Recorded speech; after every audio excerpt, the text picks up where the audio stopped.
Hello BookTube, it's Ben here from the History Fella channel. Nice to see you all again. I hope everyone's happy and well, certainly safe and healthy, and hope you've had a good day. It's about 8 o'clock in the evening here, so and still a light night for a change. I do enjoy the light nights, especially the later ones. I don't get on with the dark winter nights when it's sort of dark around 3:30. It's always nice because it just seems to extend the day and just seems much better.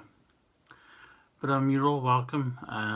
Might notice a bit of a difference. I had a shave, got rid of me bat wings, but looking a bit scruffy and rough. But the beard will soon grow itself back. What was I going to say? Everyone's more than welcome. I've noticed that number of subscribers has increased recently, so very welcome if you're a new subscriber to the channel. It's great to see you.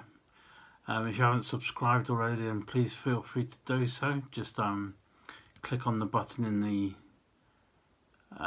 corner of the screen or down below in the description. If you like history books or history, then this is certainly one of the channels for you anyway. Today's video is going to be a book haul. I've had a delivery from Pen and Sword Books, and I've got, I think it's 9 books to show you, and I might as well get started now. Right, the first book is an Images of War book, and it's called Brandenburger. Wartime Photographs of Wilhelm Walter.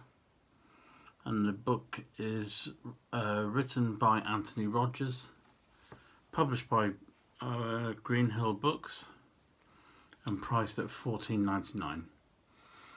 Now, as you know, those that are regular viewers to the channel, is that I love these books. It's certainly about 50% photographic images and then support and text to go along with the photographs. But I love these. I think you can tell, like they say, a picture is like the same as 1,000 words or something like that. I'll just read you a little bit from the back just to give you more of an idea.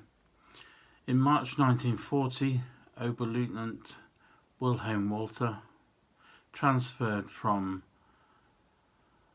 Auckland's Abteilung 5, an armoured reconnaissance unit, forerunner of what would soon be known as the Brandenburger.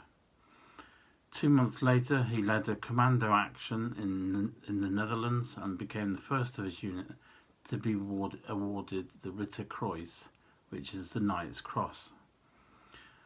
By May 1944, Walter had been promoted to Oberleutnant and an experienced regimental commander, in which he had evolved to become the division Brandenburg. He would eventually join Obersturmbannführer Otto Skorsenzi's SS Jagdverband. I apologise for my German or pronunciation, as his chief of staff, before seeing out the last days of the war with the short-lived Schutzkorps Alpenland. More than 200 images, together with the original German captions and English translations, portray the life and times of this career officer, from the German annexation of Sudetenland in 1938 to operations in Russia, Greece and the Balkans. So I'm looking forward to that book, and hopefully I'll be able to talk properly for the rest of the video. Right, next book is London Serial Killers. Now, I often get asked to review serial killer type books as well, because I quite enjoy those ones. Written by Jonathan Oates and published by Pen and Sword Books, and this is priced at £20 or it's $39.95 US dollars. From the back, gripping reconstructions of a selection of the most notorious serial murders in the history of London, focuses on the several less well-known 19th century cases, as well as covering those from more recent times. Describes the methods the murderers used, who they were, what motivated them, and how some of them got away with it. Includes suspected serial killers that have never been solved, or serial murders.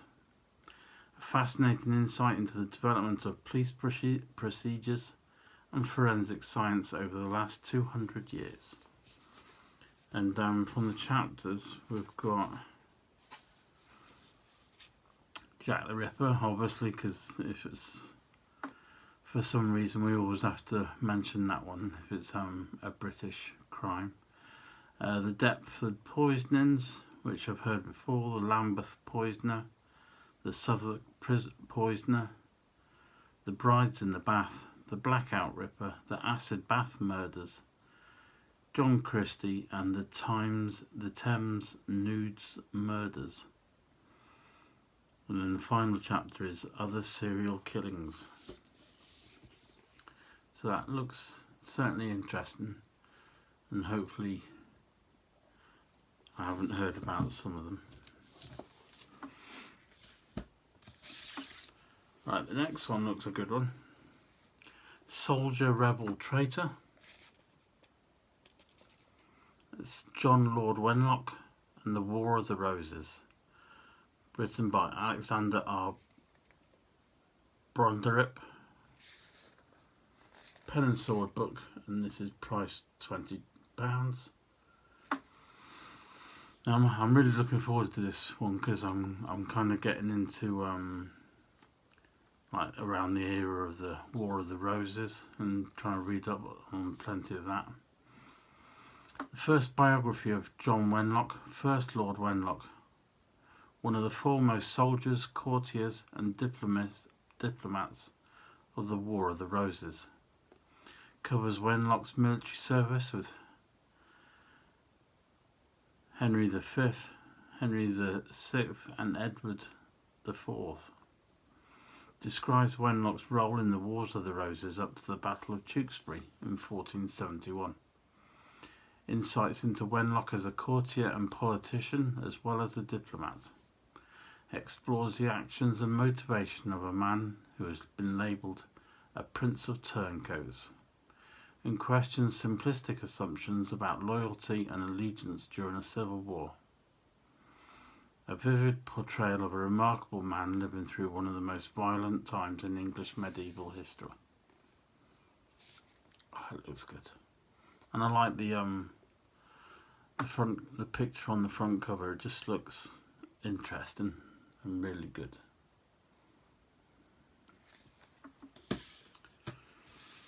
Right, the next one is Naval Battles of the Second World War, and that's written by Leo Marriott. The subtitle is The Atlantic and the Mediterranean. Highly illustrated account of the major naval battles fought in the Atlantic and the Mediterranean during the Second World War. Sets naval actions in their strategic context and describes clearly and concisely what happened in each engagement. Features the Battle of the River Plate, the Battle of the Atlantic, the pursuit of the Bismarck, and the PQ-17 Arctic Convoy, and the Operation Pedestal Convoy to Malta. Contains over 100 wartime photographs plus maps. The first of 2 volumes covering the worldwide war at sea. Now this is going to be good because I always find the PQ-17 Arctic Convoy was fascinating and amazing, and just it's staggering how they managed to succeed. I also love the chase of the Bismarck, and obviously you've got the Battle of the River Plate and the Battle of the Atlantic, so we've got U-boats in there as well, so that's going to be a good one.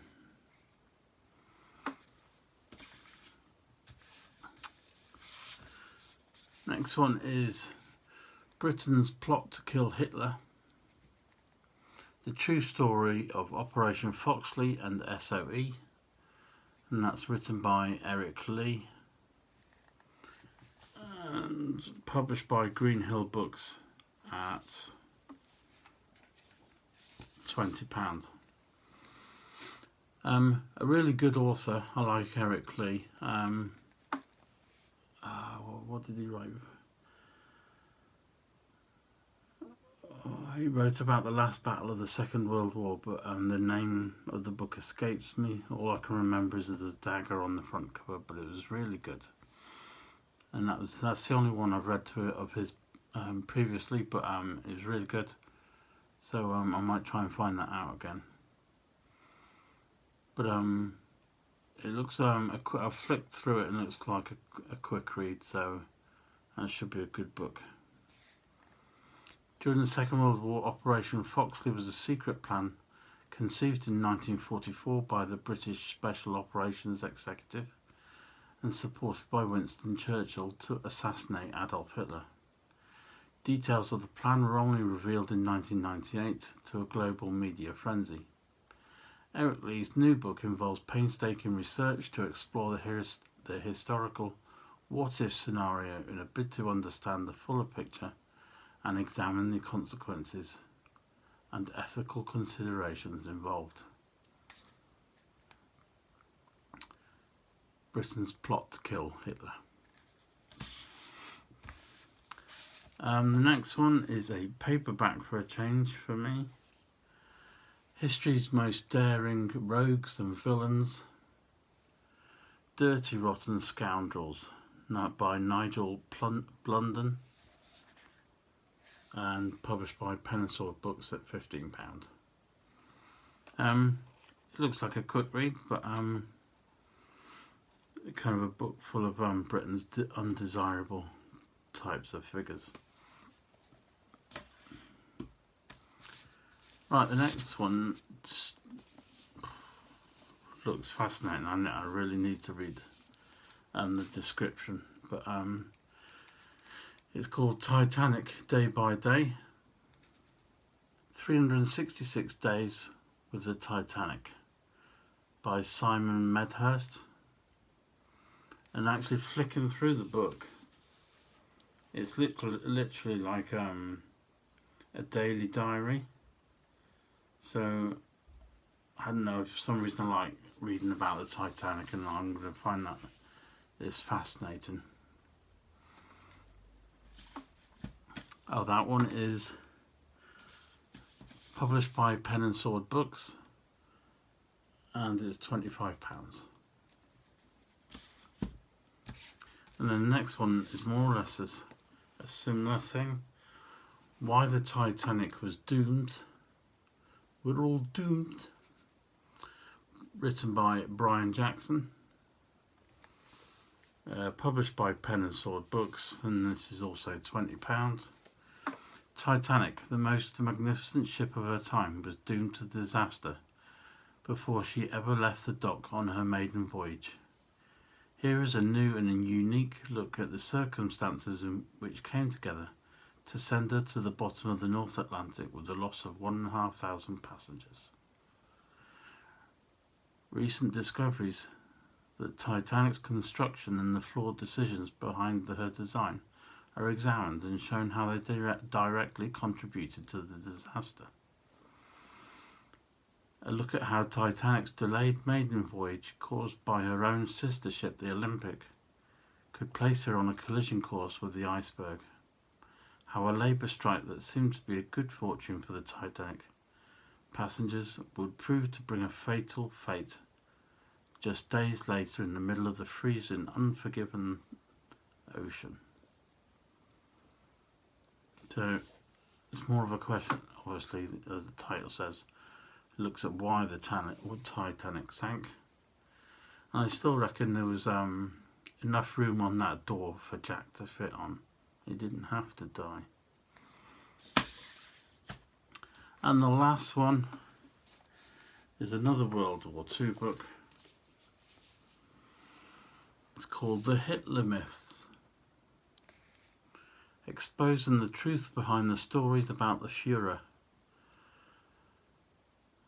Oh, I found out how to say his name before. I think it's Joe de Boer. Obviously it's got a Scandinavian spelling because it's S-J-O-E-R-D. But I looked up the translation, I'm sure it's Joe. But anyway, if not, I apologise. And that's published by Frontline Books and priced at £25. And like the title says, it's trying to expose all the myths that go around, especially on the internet, and been published in various books, and trying to reveal the truth about such a madman. What can I read from the back? Suggestive stories about Hitler's Jewish grandfather keep popping up everywhere. They are often based on the untrue story by Hans Frank, but frequently they are also the result of serious misunderstandings or ignorance. In various messages chosen at random on internet forums, one can read the instance that Adolf Hitler's grandmother is supposed to be Jewish or Jewish. Was Hitler a Jew? And like I said,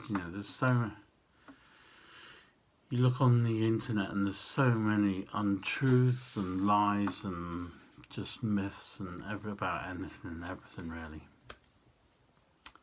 Anyway, that's the end of my book haul from Pen and Sword Books.